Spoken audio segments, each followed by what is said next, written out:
ایک مرتبہ حضرت جعفر رضی اللہ عنہ ایک قلعہ کو فتح کرنے کے لیے تنہا اس قوت سے حملہ آور ہوئے کہ معلوم ہوتا تھا گویا وہ قلعہ ان کے گھوڑے کے تالو کے سامنے ایک کھوٹ کے برابر ہے۔ یہاں تک کہ قلعہ والوں نے خوف سے قلعہ کا دروازہ بند کر لیا اور کسی کی تاب نہ ہوئی کہ مقابلہ کے لیے ان کے سامنے آئے۔ بادشاہ نے وزیر سے مشورہ کیا کہ اس وقت کیا تدبیر کرنی چاہیے۔ وزیر نے کہا کہ تدبیر صرف یہی ہے کہ آپ جنگ کے تمام منصوبوں اور ارادوں کو ختم کر کے اس باہمت شخص کے سامنے تلوار اور کفن لے کر حاضر ہو جائیے اور ہتھیار ڈال دیجیے۔ بادشاہ نے کہا کہ آخر وہ تنہا ایک شخص ہی تو ہے، پھر ایسی رائے مجھے کیوں دی جاتی ہے؟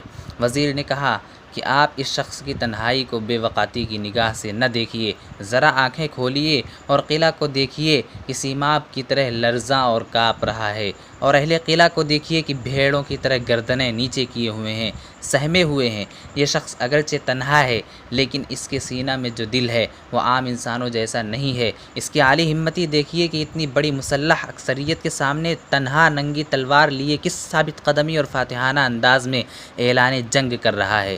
ایسا معلوم ہوتا ہے کہ مشرق و مغرب کی تمام فوجیں اس کے ساتھ ہیں، وہ تنہا بمنزلہ لاکھوں انسانوں کے ہے۔ کیا آپ نہیں دیکھتے کہ قلعہ سے جو سپاہی بھی اس کے مقابلے کے لیے جاتا ہے وہ مقتول ہو کر اس کے گھوڑے کی ٹاپ کے نیچے پڑا نظر آتا ہے؟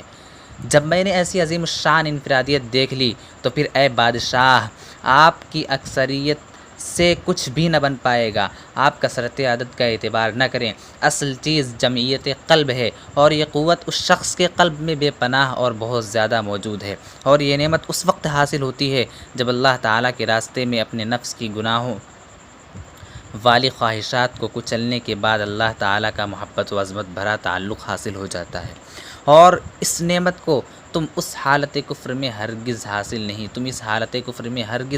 کر سکتے۔ لہٰذا فی الحال تمہارے لیے اس کے سوا کوئی چارہ نہیں کہ اس جانباز مرد مومن کے سامنے ہتھیار ڈال دو اور قلعہ کا دروازہ کھول دو، کیونکہ یہ اکثریت بالکل بیکار ہے۔ مولانا روم رحمۃ اللہ علیہ بعض اقلیت کے سامنے اکثریت کی کمزوری اور ضعف کو چند مثالوں سے سمجھاتے ہیں۔ مثال نمبر 1، دیکھیے بے شمار ستارے روشن ہوتے ہیں لیکن ایک سورج طلوع ہو کر سب کو ماند کر دیتا ہے۔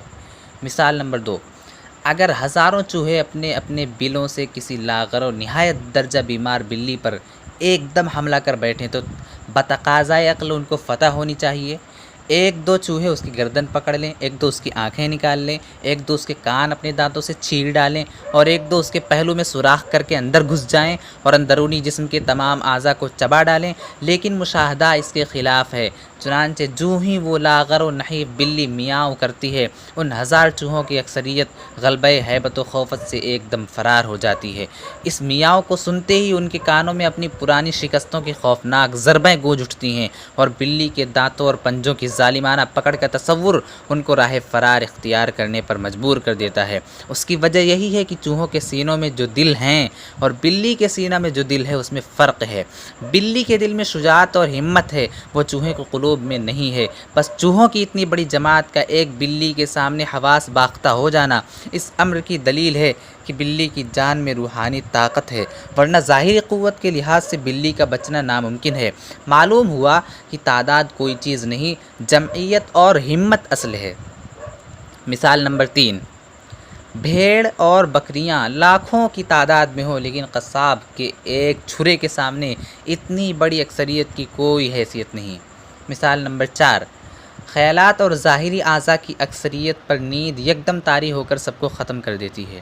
مثال نمبر 5، جنگل میں لاکھوں بڑے بڑے سینگوں والے جانوروں پر ایک شیر کتنی دلیری سے حملہ کرتا ہے اور سب پر تنہا غالب آ جاتا ہے، جس جانور کو چاہتا ہے اپنی خوراک بنا لیتا ہے۔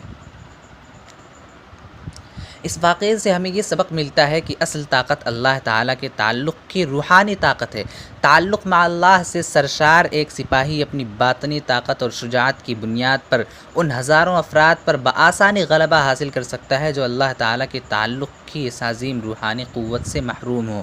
یہی وہ روحانی طاقت تھی کہ جس کے برکت سے گنتی کے 60 مجاہدین اسلام نے حضرت خالد بن ولید رضی اللہ عنہ کی قیادت میں رومیوں کی 60,000 فوجیوں کو عبرتناک شکست دی اور ان کی کشتوں کے پشتے لگا دیے۔ اس واقعے سے ہمیں یہ بھی سبق ملتا ہے کہ ہم اہل اسلام اپنی تعداد کے تھوڑے اور اسلحہ کے کم ہونے کی فکر میں زیادہ وقت صرف نہ کریں، بلکہ اصل روحانی طاقت تعلق مع اللہ کے حصول کی فکر کریں۔